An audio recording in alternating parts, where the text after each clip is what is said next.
confirm that the Mines Rescue Trust controls a future incident. I call David Bennett. Speaker, I just want to follow on from the first two speeches on the Health and Safety Pike River Implementation Bill, second reading. I thought that we've had two very good speeches from the Minister and also Andrew Little. And I'd just like to thank members of the committee for the way that they have engaged in working through this bill.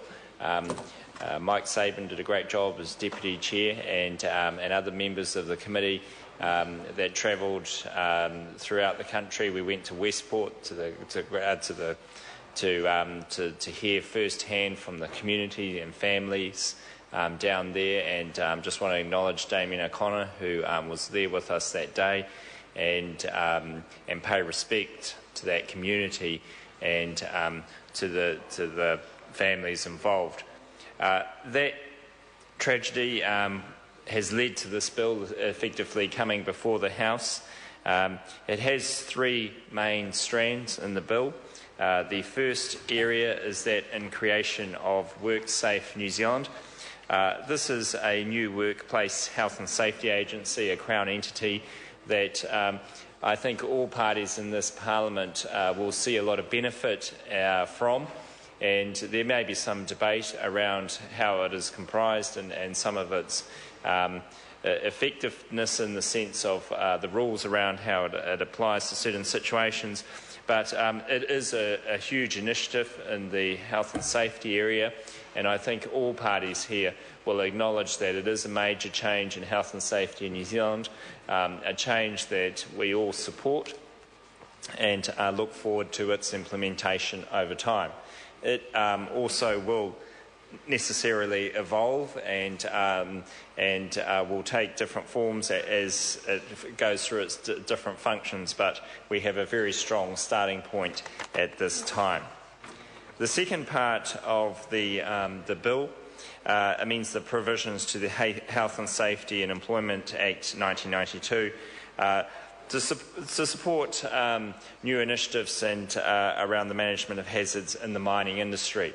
The major change here has been since through the committee stage, and that has been in regard to the differentiation between coal and other forms of mining. The guts of it is that basically in a coal mine there is the potential for methane gas to build up. That then creates the potential for an explosion, which then creates the potential for loss of life and injury. And in the situation of a coal mine, it's reflected in a higher standard of rules that are required from other types of mining where there isn't such a perceived risk because there isn't the build-up of methane. So essentially that's the Australian approach, and that's the one that's been adopted in this bill, and is something that is practical but also serves the purpose of dealing with the issue of methane build-up in coal mines. Part 3 of the bill creates a new Mines Rescue Act 2013, replacing the Mines Rescue Trust Act of 1992.